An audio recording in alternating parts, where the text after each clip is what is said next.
جب بھی کسی کے یہاں بچے کی یا بچی کی ولادت ہو تو یہی بات یاد رکھیں کہ شیطان اس پر قبضہ کرنے کی کوشش کرتا ہے۔ ہمارے آقا و مولا صلی اللہ علیہ وآلہ وسلم نے ارشاد فرمایا کہ اذان دی جائے۔ اعلیٰ حضرت امام اہل سنت فرماتے ہیں کہ اذان میں تھوڑی سی بھی تاخیر نہ کی جائے۔ تھوڑی سی بھی تاخیر ہو تو شیطان اس بچے پر قابو پا لیتا ہے۔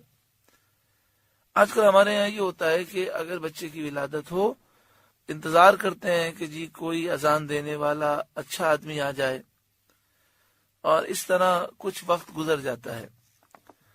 اعلیٰ حضرت امام اہل سنت فرماتے ہیں کہ اس سے بچے کو کئی بیماریاں بھی ہوتی ہیں اور شیطان کے وہ زیر اثر آ جاتا ہے۔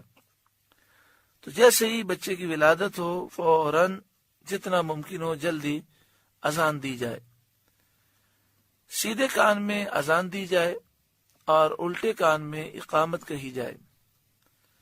ہمارے استاد محترم حضرت علامہ خادم حسین رضوی دامت برکاتہم العالیہ نے ایک موقع پر فرمایا کہ اذان جو دی جائے وہ فجر والی دی جائے تاکہ سارے کلمات وہ بچہ سن لے۔ باہری شریعت میں یہ لکھا ہے کہ ایک دفعہ اذان دینا اور ایک دفعہ اقامت دینا یہ سنت مبارکہ ہے، لیکن افضل یہ ہے کہ سیدھے کان میں 4 اذانیں دی جائیں اور الٹے کان میں 3 اقامتیں دی جائیں۔ یہ باہر شریعت میں مسئلہ لکھا گیا، یہ افضل ہے۔ اب یہ بات یاد رکھیں کہ یہ ایک اذان یا 2 اذانیں یا 4 اذانیں دے کر ہم یہ نہ سمجھیں کہ ہم اس سے فارغ ہو گئے۔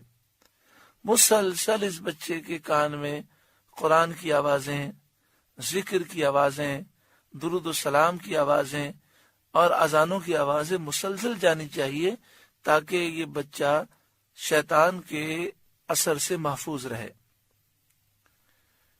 اور پھر یہ دعا بھی مانگنی چاہیے بچے کی ولادت پر کہ اے اللہ میں اس بچے کو اور اس بچے کی جو آنے والی نسلیں ہیں ان کو تیری پناہ میں دیتا ہوں، شیطان مردود کے شر سے تو محفوظ فرما۔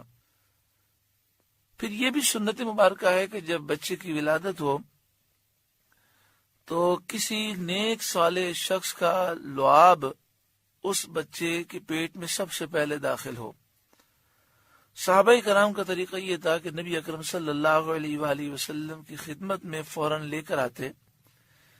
پیارے آقا صلی اللہ علیہ وآلہ وسلم کھجور اپنے منہ مبارک میں رکھ کر اسے آپ چباتے، تو چبانے سے کھجور میں آپ کا لعاب دہن مبارک لگ جاتا اور پھر آپ یہ کھجور بچے کے تالو پر رکھتے۔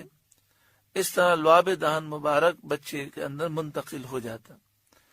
حضرت امام حسن امام حسین کی ولادت کے بعد پیارے آقا صلی اللہ علیہ وسلم نے اپنی زبان مبارک ان کے منہ میں آپ نے رکھی اور وہ حضور صلی اللہ علیہ وسلم کا لعاب دہن مبارک چوستے چوستے سو گئے۔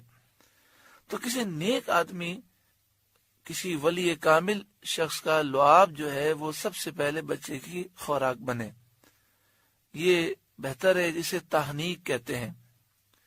تو تحنیک کا طریقہ یہ ہوتا ہے کہ کھجور لے کر اسے نیک شخص وہ چباتا ہے اور چبانے سے کھجور پر اس کا لعاب لگ جاتا ہے اور وہ کھجور صرف بچے کے تالو پر ٹچ کی جاتی ہے تو اس سے لعاب جو ہے بچے کے جسم میں داخل ہو جاتا ہے۔ بچے کا نام مبارک رکھنا چاہیے، اچھا نام رکھنے چاہیے اور نسبت سے نام رکھنے چاہیے۔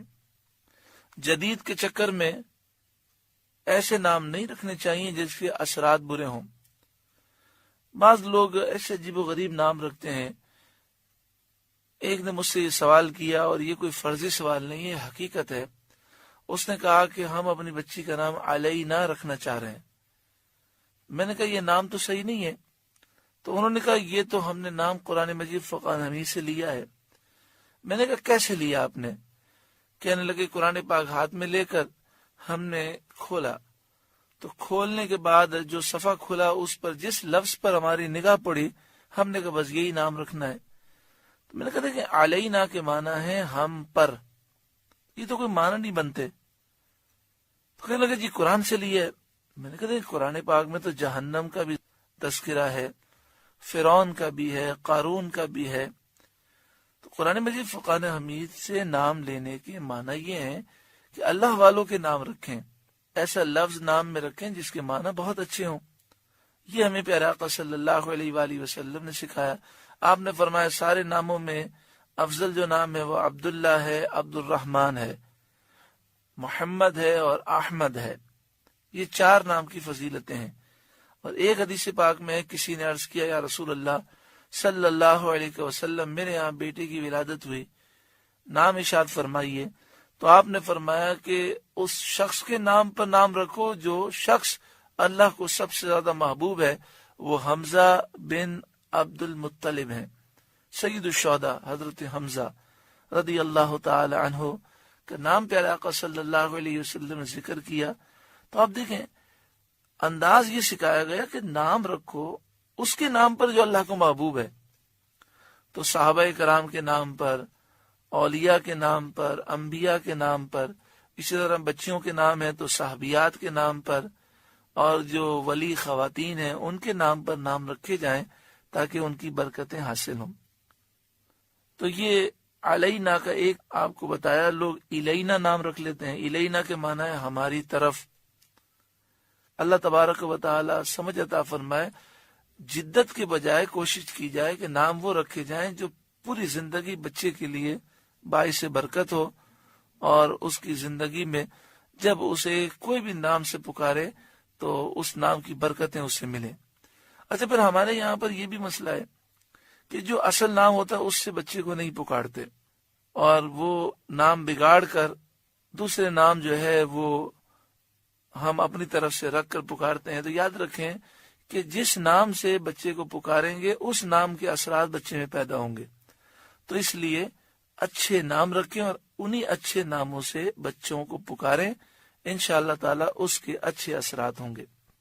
ہاں، یہاں پر یہ بھی سمجھ لیں کہ بچے کی ولادت کے بعد جب 7 دن گزر جائیں، 7واں دن ہو تو حدیث پاک کے مطابق اس کا عقیقہ کیا جائے۔